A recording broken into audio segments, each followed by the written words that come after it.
A nossa mensagem de hoje, ela tem como tema vista ou visão. Esse é o tema. Vista ou visão. E o texto vai ser um texto no livro de Números, capítulo 13, os versículos 1 a 3, depois o versículo 17 a 21 e por último o versículo 25 a 33.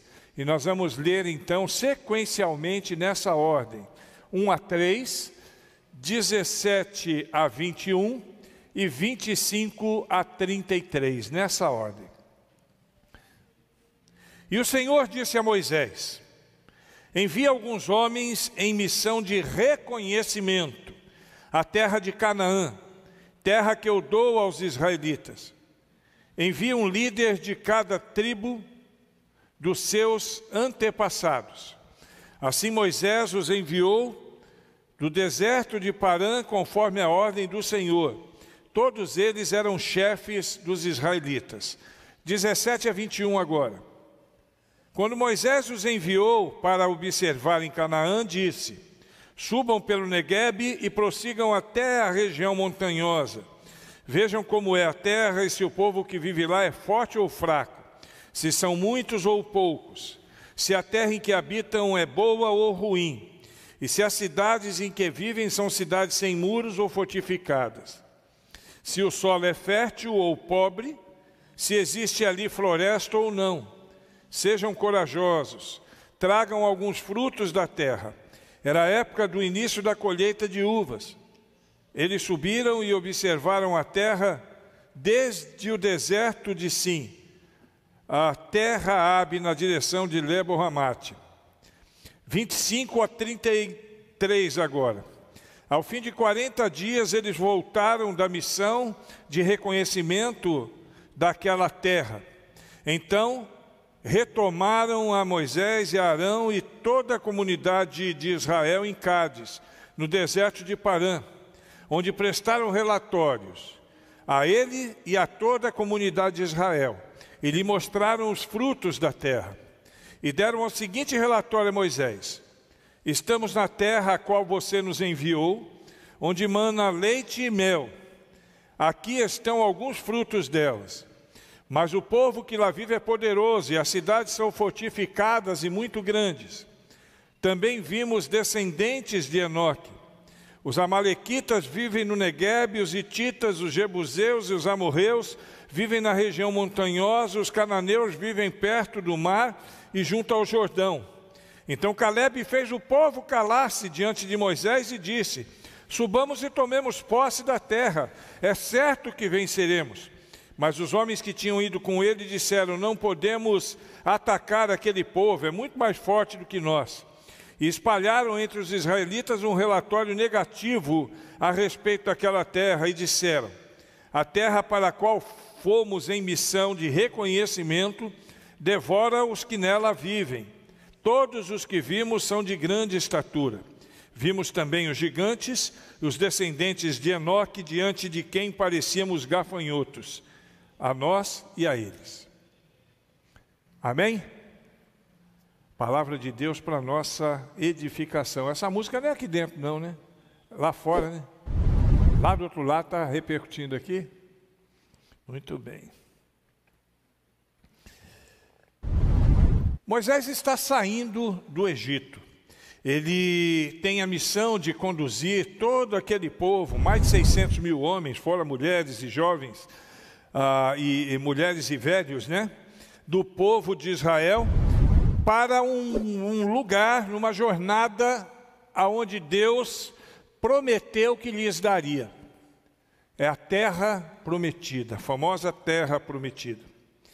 E Moisés precisava traçar algumas estratégias, estabelecer alguns princípios para que tudo desse certo, além de que eles pudessem alcançar o sucesso de sua empreitada.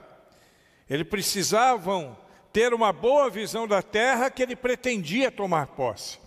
E ninguém faz uma ação como aquela que Moisés ia fazer, atravessar um deserto, sem planejar nos mínimos detalhes a sua ação. Isso é básico em qualquer tipo de ação. E Moisés, principalmente, ele sabia disso. Ele sabia que precisava de um planejamento detalhado. Ele fora criado no Egito, que dominava todo o mundo de então, e como príncipe que era, ele sabia que não é de qualquer jeito que se faz alguma coisa dessa natureza. A responsabilidade dele era muito grande. E ele sabia que a estratégia seria muito importante para que conseguissem chegar aonde eles desejavam chegar. Ele tinha certeza disso. Ele precisava de uma estratégia para alcançar os seus objetivos. Por isso, o ponto de partida dele foi, segundo a vontade de Deus, segundo a direção de Deus, levantar 12 homens de sua confiança, cada um de uma das tribos de Israel, para que pudessem ir na frente, para poder fazer uma espionagem, para espiar, literalmente para espiar a terra. E todos esses homens eram homens muito especiais, eles eram homens de coragem, eles eram nobres, eles eram príncipes, eles foram escolhidos a dedo por Moisés. Eles foram escolhidos com muito critério, de acordo com os seus atributos, as suas atribuições que cada um teria segundo a sua condição. Cada homem daqueles escolhidos era um autêntico representante de uma das tribos. E Moisés, depois de escolhê-los, enviou-os para que reconhecessem a terra prometida, para que pudessem ir e olhar todos os detalhes, conforme aqueles que ele descreveu ali no começo do nosso texto. E a ideia é que quando eles voltassem, eles pudessem incentivar o povo para lutar e para conquistar aquele lugar. Essa era a ideia, esse era o projeto. E aqueles homens foram, saíram na sua caminhada rumo a Canaã e voltaram depois de 40 dias. Depois de 40 dias eles voltaram. Eles ficaram extasiados, ficaram impressionados com a beleza da terra. Era uma terra boa, era uma terra que, conforme Deus havia dito, emanava leite e mel.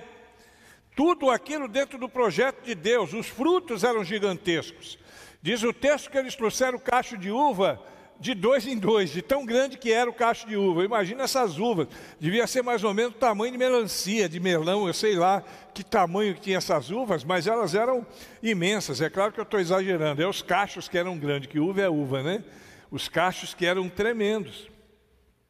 Era um lugar ideal para recomeçar a vida, para aquele povo que durante mais de 4 séculos viveu aprisionado lá no Egito.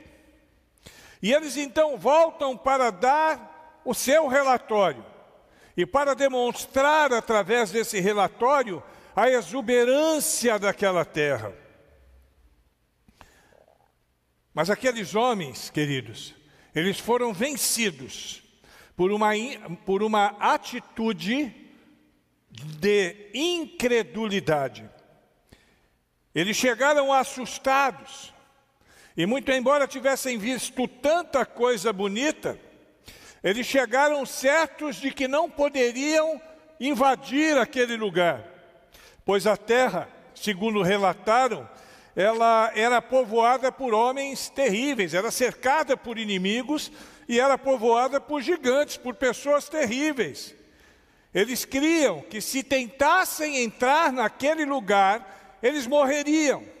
Essa era a visão deles. E ali então eles demonstraram com muita clareza que eles não tinham a fé necessária para seguir adiante. E prevaleceu diante do coração de 10 daqueles homens a dificuldade de vencer aquilo que viram, de vencer aqueles gigantes. E se fosse pelo relatório que eles deram, aquele povo não teria conquistado a terra que fora prometida por Deus. Faltou-lhes a fé. Acima de tudo, faltou-lhes também atitude. Mas graças a Deus, entre os 12, haviam 2 homens que viram a terra com outros olhos. Josué e Calebe. E a vitória só veio graças à atitude corajosa, principalmente de Calebe. Atitude que foi energia para a vida daquele povo, que fez Moisés e o povo reagirem diante de qualquer obstáculo, de qualquer desafio e seguirem adiante. Alguns pensadores, eu li a respeito, eles afirmam que um líder de sucesso, ele é composto de 80% de atitude e só 20% de talento.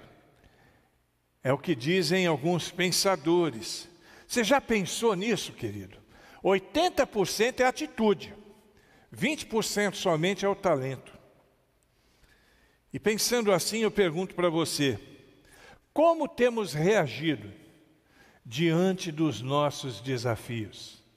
Nós que também temos os nossos desafios, nós que também temos as nossas lutas, nós que também temos as nossas dificuldades, quais têm sido as nossas atitudes? De que maneira estamos lidando com cada situação difícil que se apresenta diante de nós? E eu quero ver, a partir da atitude destes homens, e aí então a gente vai desdobrar um pouco o texto, para que a partir dessa perspectiva que nós teremos aqui nessa noite, nós possamos fazer reflexões pessoais. E eu não me canso de dizer, o mais importante da mensagem não é o seu conteúdo em si, a história que ela transmite, mas aquilo que ela vai fazer na nossa vida, no nosso coração. A ação de Deus naquele tempo e aquilo que ela vai fazer no nosso coração. E como sempre, então, seguindo como um verdadeiro e íntegro batista, 3 partes da nossa mensagem. E a primeira parte, em primeiro lugar, nós precisamos ter uma atitude, se quisermos vencer os desafios, de acreditar que Deus é conosco em todo momento. Essa é a primeira lição que eu aprendo. Deus está conosco a todo momento. É sempre bom a gente relembrar isso, apesar que nós sabemos, desde as mensagens que versam sobre a grande comissão, até as mensagens que falam de outros assuntos, quase sempre a gente cita isso, porque é bom sabermos.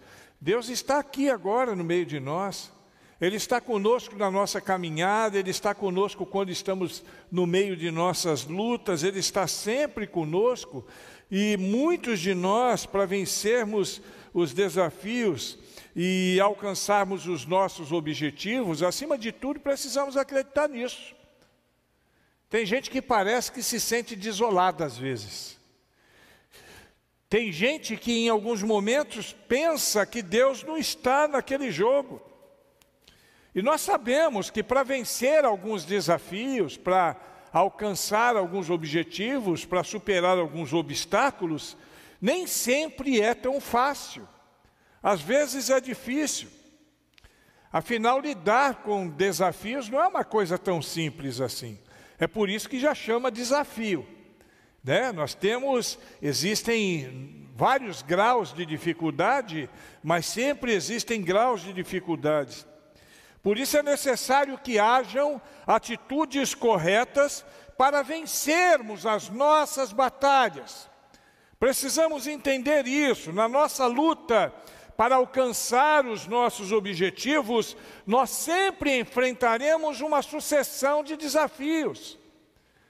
Isso faz parte da caminhada do homem, faz parte da caminhada cristã.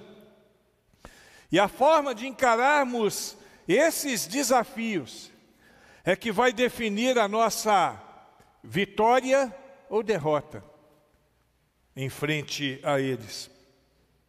E a Bíblia nos orienta como é que nós devemos lidar com eles. Certamente todos nós temos lutas, todos nós temos as nossas dificuldades. Eu posso afirmar que é praticamente impossível alguém dizer que não tem nenhuma luta na vida. A não ser que seja naquele momento, mas adiante certamente terá, ou já veio de alguma, mas ninguém vive essa vida sem ter passado por alguma prova, por alguma dificuldade. Mas o que mais fortalece o nosso coração no meio das provas, no meio das dificuldades, é saber que Deus está sempre do nosso lado. Deus está sempre do seu lado. Deus está sempre conosco. É Ele quem nos dá a saúde que precisamos. É Ele quem nos traz esperança. É Ele quem enche o nosso coração de fé, para que possamos vencer desafios e conquistar todos os nossos objetivos, segundo a vontade dEle. Nós precisamos acreditar que Ele está conosco sempre. A Bíblia fala muito sobre isso. Na vida daqueles homens lhes faltou esse entendimento. Entender que Deus foi quem lançou o desafio, mas também que Deus foi quem lhes garantiu a vitória.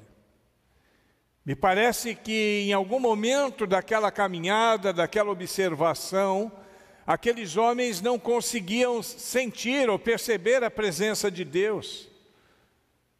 Porque se não se sente a presença de Deus, se não se percebe a presença de Deus, se sente pequeno, como eles se sentiam, como um gafanhoto. Se sente impotente, se sente solitário. Mas Deus está sempre conosco. O cuidado de Deus, ele é explícito em textos, por exemplo, como o Salmo 27:5. Pois no dia da adversidade ele me guardará, protegido em sua habitação. No seu tabernáculo me esconderá e me porá em segurança sobre um rochedo. O texto se refere à presença de Deus na nossa vida. No meio das adversidades, aqueles homens precisavam entender isso, precisavam perceber isso. Deus estava com eles, desde o momento que eles saíram do deserto para irem a Canaã, desde o momento que eles enxergaram tudo que viram, a sua volta, e até mesmo na prestação daquele relatório. Eles precisavam entender que Deus estava com ele. Deus cuida de nós. Deus enche o nosso coração de alegria. Salmo 31, versículos 7 e 8, nós lemos: exultaremos com grande alegria por teu amor, pois viste a minha aflição e conhecestes a angústia da minha alma. Não me entregaste nas mãos dos meus inimigos, deste-me segurança e liberdade. Que bom se aqueles homens tivessem isso encravado no coração. Que bom se nós tivermos isso encravados no nosso coração. Se nós entendermos que em qualquer situação nós estamos em segurança nas mãos do Senhor. Nós temos a liberdade e estamos em segurança. Deus é quem cuida de nós, Deus é quem nos protege, Deus é quem nos guarda e Ele está sempre conosco. Deus estava com aqueles espias e eles não conseguiam perceber isso. Muitas vezes nós também não percebemos a presença de Deus.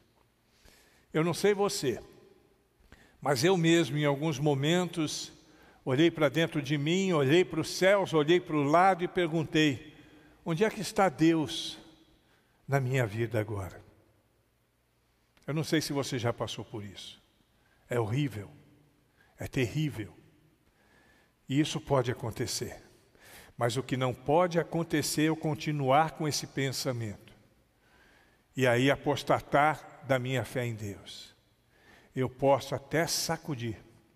É igual aquela musiquinha que fala: nós trupica, mas não cai. Né? Nós trupica, mas não cai. Porque Deus é conosco. E se Deus é por nós, quem será contra nós? Nós temos a certeza não somente do cuidado de Deus, mas da justiça em Cristo em nossas vidas. Salmo 34, versículo 19 diz assim: o justo passa por muitas adversidades, mas o Senhor o livra de todas. Seja ela qual for. Questão de tempo. E no tempo de Deus, tudo isso passará. não existe absolutamente nada, creia nisso, meu irmão, que possa prevalecer contra nós, porque Deus nos dá como herança a vitória. É um presente de Deus, e não sou eu quem digo, não. É a própria palavra de Deus. Isaías 54, versículo 17, diz assim: nenhuma arma forjada contra você prevalecerá, e você refutará toda língua que o acusar. Essa é a herança dos servos do Senhor, e essa é a defesa que faço em nome deles, declara o Senhor. Nada, nenhuma arma forjada, nenhuma mentira, nenhuma acusação, nada prevalecerá, absolutamente nada prevalecerá contra nós, porque nós temos do Senhor a herança. Aquele povo já tinha, mas não soube aproveitar, pelo menos naquele momento de incredulidade. Aliás, lhes custou muito caro aquilo. Nenhum deles entrou na terra prometida, com exceção de Josué e de Calebe. Nenhum. É o preço que se paga pela falta de fé. Mas nós podemos sim confiar em Deus. Eles poderiam confiar em Deus, porque Deus sempre nos fará vencedores. Hebreus 13, versículo 6. Podemos, pois, dizer com confiança: o Senhor é o meu ajudador, eu não temerei o que me podem fazer os homens. Glória a Deus. Não adianta. Vai se levantar aqui e vai cair ali. Porque a minha vida, como dizia o nosso saudoso Lázaro, é do Mestre. A nossa vida pertence ao Senhor. E Deus é quem cuida de nós. Você pode dizer isso? Deus é quem cuida da minha vida? Amém. Temos essa certeza. Em segundo lugar, precisamos ter a atitude de enxergar com os olhos da fé. Preste atenção. Ter a visão de Deus. E a visão é sempre maior do que aquilo que nós vemos. Uai, pastor, como assim? A visão é maior do que aquilo que nós vemos. A atitude negativa de 10 entre aqueles 12 príncipes, daqueles 12 nobres que estavam ali, daqueles homens valorosos, a visão de 10 deles é assustadora. Eles eram príncipes, mas sentiram-se diminuídos diante daqueles gigantes. Eles eram nobres, mas sentiam-se desprezíveis. Eles eram valorosos, mas sabe como eles se sentiam? Como gafanhotos em frente a gigantes. Era assim que eles se sentiam. Aqueles homens estavam considerando aquilo que eles estavam vendo. Eles consideravam aquilo que eles viam, mas eles não tinham de fato a visão que eles precisavam ter. E visão e vista são duas coisas diferentes. E nós precisamos entender isso.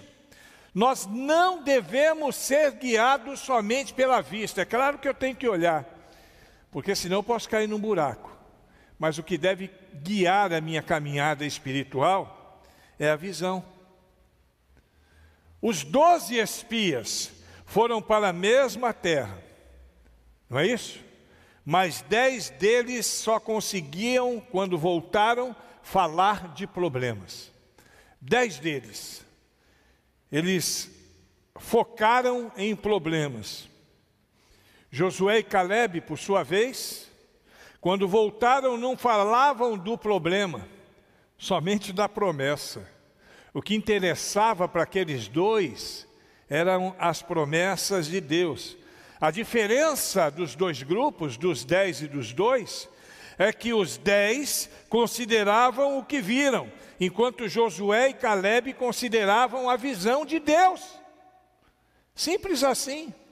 Esses 10 consideravam aquilo que eles viam, e os 2 consideravam não o que viam, mas a visão de Deus. A visão da promessa de Deus era maior do que aquilo que eles puderam ver enquanto estavam naquele lugar. A visão de Deus era extremamente maior. Ou você acha que Josué e Calebe também não viram gigantes? Também não viram os povos que cercavam todo aquele lugar? Você acha que eles também não perceberam que a batalha seria difícil? Não, eles também viram isso. Eles também perceberam isso, mas diferente dos outros 10, eles não olhavam para aquilo que eles viam. Eles se ocuparam com a visão que Deus havia dado a eles. É isso que nós precisamos fazer. Focar na visão de Deus. A visão de Deus para eles era tomar posse da terra prometida, que emana leite e mel. Onde os 10 viam a adversidade, os 2 viam oportunidades. Onde os outros viam problemas, Calebe, considerando a visão de Deus, via as bênçãos. Enquanto a maioria estava vendo gigantes, os 2 príncipes viam a terra prometida. Estava tudo diante de todos eles, mas as perspectivas eram diferentes. Você percebe isso, irmão? As perspectivas eram diferentes. E tudo aquilo que você foca acaba se maximizando. Se você focar, acaba se maximizando. Eu vejo o Levizinho tocando bateria. Você pode ter certeza que ele se esforçou bastante para chegar nesse ponto. Ele focou nisso. Gabriel também focou. Cada um de nós, o próprio Naran, ele focou. Se não tivesse focado, provavelmente não teria se desenvolvido tanto. Pode até ser que em algum momento, Naran, Levi ou Gabriel receberam uma piadinha de alguém. Ih, meu irmão, você como cantor é um excelente pregador, coisa dessa natureza. Mas não desistiram.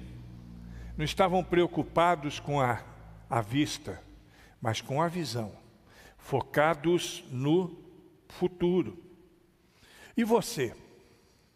A pergunta é, onde você está focando? Para onde você está olhando, irmão? Você que está aqui, você que está em casa, você está olhando para os problemas ou para a visão que Deus te deu de bênçãos e paz nesse mundo e no mundo vindouro? Onde estiver o seu foco, é ali que você vai chegar. Quer um conselho deste pastor, querido? Vou te dar um conselho. Mesmo com todos os problemas, mesmo em meio de qualquer adversidade,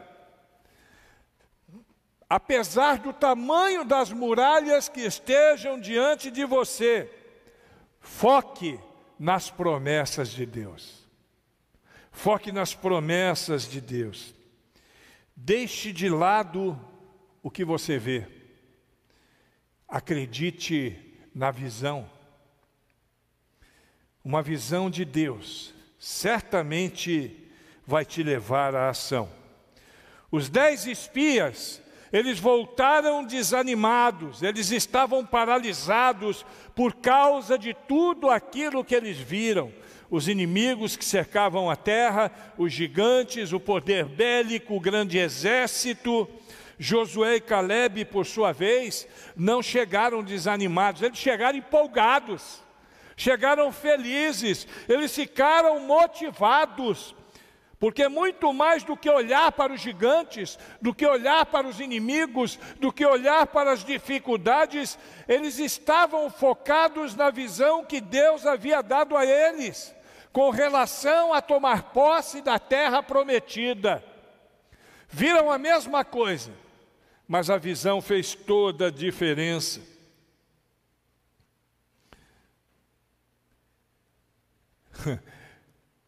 Falando sobre isso, pesquisando sobre isso, eu descobri uma coisa interessante com relação à galinha e à águia.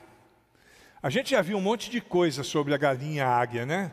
São várias as analogias, várias as ilustrações, mas tem uma que é interessante, tem exatamente a ver com isso que nós estamos falando. Ambas são aves, a galinha e a águia.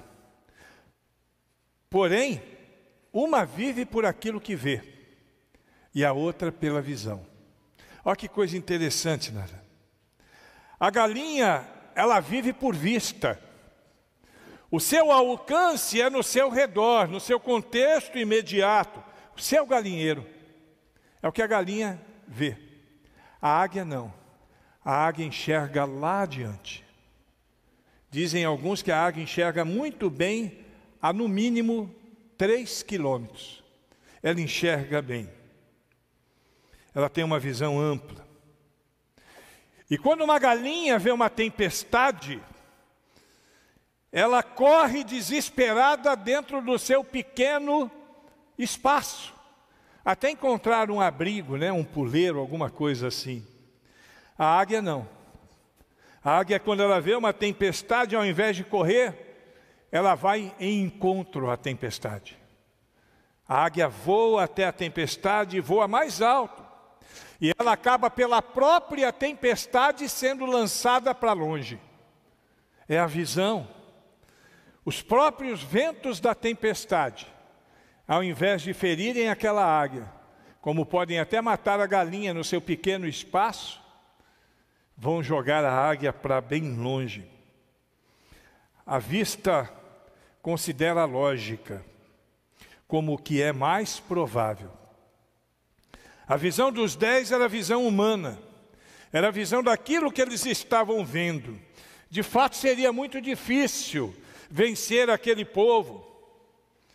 Eles estavam saindo de mais de 400 anos de escravidão, eles não tinham poder bélico, eles não tinham nada. Quer dizer, eles tinham tudo, né? Eles tinham Deus ao seu favor. Mas do ponto de vista humano, eles não tinham nada. Então a visão dos 10 era essa visão, porém a visão de Josué e Caleb era a visão de Deus. E eles criam que para Deus nada é impossível. Você crê nisso? Diga amém. Para Deus nada é impossível. 10 que foram trouxeram um relato baseado naquilo que viram. Em outras palavras, disseram a Moisés que a melhor coisa a fazer, de repente, era voltar para o Egito. Vamos voltar para o Egito, que é a melhor coisa que pode acontecer para nós. Lá pelo menos a gente tem alho, tem cebola para comer, tem lugar para dormir, e ninguém vai nos matar. 2 trouxeram o relato de vitória. Não, Moisés, vamos em frente, que aquela terra nos pertence. É a visão de Deus. É a visão de Deus. Meu irmão, se hoje você não tem uma visão para o futuro, pode acontecer de não demorar muito e você voltar para o seu passado. Alguém que não tem uma visão de futuro acaba voltando para o seu passado. Se aqueles homens não tivessem entre eles 2 pessoas de visão, mais cedo ou mais tarde eles poderiam voltar para o Egito. Eles não iam viver no deserto a vida toda. Muito embora Deus os manteve lá por quantos anos mesmo? 40. Nunca olhe para você mesmo do jeito que você está. Nunca volte para trás, irmãos. Olhe sempre para onde Deus quer lhe levar. Amém? É essa direção que você precisa olhar. Muitas pessoas são saudosistas. São aquelas pessoas que ficam pensando no passado, mas fazendo aqueles destaques de coisas no passado que foram boas. Ah, que saudade eu tenho, né? Normalmente a pessoa só tem saudade das coisas que foram boas, né? Ninguém quer lembrar, ninguém quer fazer destaque de coisa que foi ruim. Mas escute bem o que eu vou te dizer agora, irmão. Por mais que no seu passado você tenha tido algumas boas experiências, por mais que hoje você esteja vivendo boas experiências, eu quero te garantir que em Cristo o seu futuro será muito melhor. De qualquer situação dessa. Por isso nunca desanime, Nunca perca o foco. Nunca deixe de ter visão. Nunca desista de seguir adiante. Nem tampouco pense no seu futuro olhando para trás. Olhe para frente. Seu futuro está lá adiante. Siga a visão de Deus para a sua vida. Amém? Em terceiro e último lugar,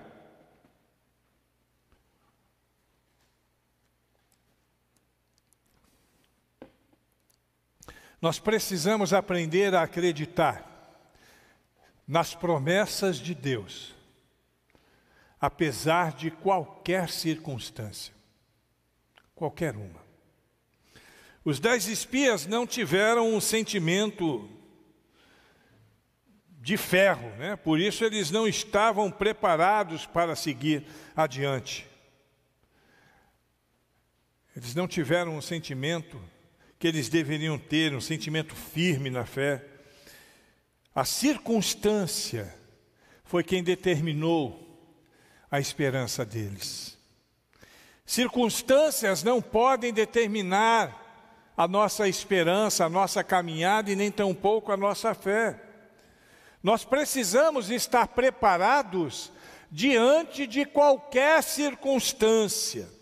Devemos saber que grandes resultados virão sempre com grandes esforços. Tem gente que fica esperando cair do céu, e não é assim que funciona. Às vezes temos que nos esforçar. E um exemplo claro que nós temos na Bíblia quanto a isso, foi a vitória de Davi, do pequeno Davi, sobre Golias. Todo mundo aqui conhece a história.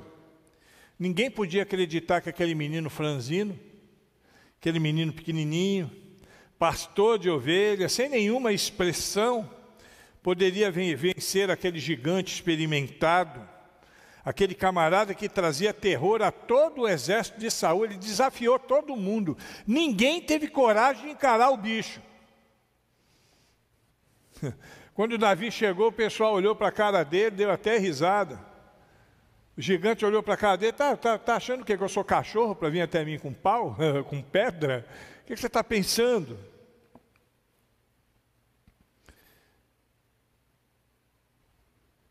Grandes resultados vêm com grandes esforços. A glória de Davi foi o Golias. Essa foi a glória dele, porque foi Golias quem demonstrou para todo mundo o tamanho da fé de Davi. Foi Golias derrotado que demonstrou para todo mundo que Deus é fiel. Qual o tamanho do seu Golias? Antes de receber uma coroa de glória, Jesus recebeu uma coroa de espinhos. Já pensou nisso? E aí, voltando para a nossa história, ali estavam eles, os espias, diante de gigantes. E eles se viam como? Se viam como gafanhotos que estavam diante de gigantes. Mas Caleb via exatamente o contrário. Eles até podiam ser grandes, eles até podiam ser maus, eles até podiam ser poderosos. Mas a mentalidade de Caleb não era a mentalidade de um gafanhoto, não. Era a mentalidade de um verdadeiro gigante. Ali sim, gigantes forjados no poder e na promessa de Deus. Por mais que as nossas lutas sejam grandes, nós teremos mais força do que imaginamos para poder vencer, porque Deus é conosco. E você? Caminhando para o final da minha fala, como você se vê? Um gigante ou um gafanhoto? Como é que você se enxerga? 10 espias misturaram os fatos com a falta de fé e levaram o povo, em certo momento, a duvidar. Josué e Caleb misturaram os fatos com uma grande fé e tiveram uma vida vitoriosa E de todos os 10, de todos os 12, aliás, de todo o povo adulto naquele momento, foram os únicos que entraram na terra prometida. Uma grande demonstração de uma atitude correta, diante de uma circunstância complicada, como tantas outras que a gente vê na Bíblia. Como foi o caso de Daniel, que tomou a atitude de não se contaminar. Como foi o caso de Noé, que tomou a atitude de construir uma arca no seco, obedecendo assim a Deus. Como foi Abraão, que tomou a atitude de sair da sua terra para ir para um lugar que ele não conhecia. Como Jó, que tomou a atitude de não blasfemar contra Deus, mesmo nas dificuldades que ele vivia. Como Davi, que tomou a atitude de não tocar em Saul, o ungido do Senhor, mesmo quando ele o perseguia de forma implacável. Como Moisés, que tomou a atitude de não ser chamado e não ser conhecido como filho da filha do faraó, para ser contado junto com o povo, o seu povo, o povo de Israel. Como Isaías, que tomou a atitude de atender à grande incumbência de Deus, de ser um atalaia, como Pedro, como Paulo, como João, como Tiago, como todos aqueles que viveram para a glória de Deus. E eu quero concluir a minha fala com duas frases que nos levarão a uma reflexão final. A primeira é do pastor batista Martin Luther King Jr., que diz: a verdadeira medida de um homem não é como ele se comporta em momentos de conforto e conveniência, mas como ele se mantém em tempos de controvérsia e de desafio. E a segunda frase é do estadista Thomas Jefferson, estadista americano, que diz: nada pode parar o homem com a atitude mental correta de atingir os seus objetivos. Nada na terra pode ajudar o homem com a atitude mental errada. Vá em frente, querido irmão, vá em frente, querida irmã. Deus te prometeu, Deus vai cumprir a promessa. Creia nisso, viva por uma visão e seja feliz, porque você e eu, nós fomos predestinados para sermos um sucesso para a glória de Deus. Amém?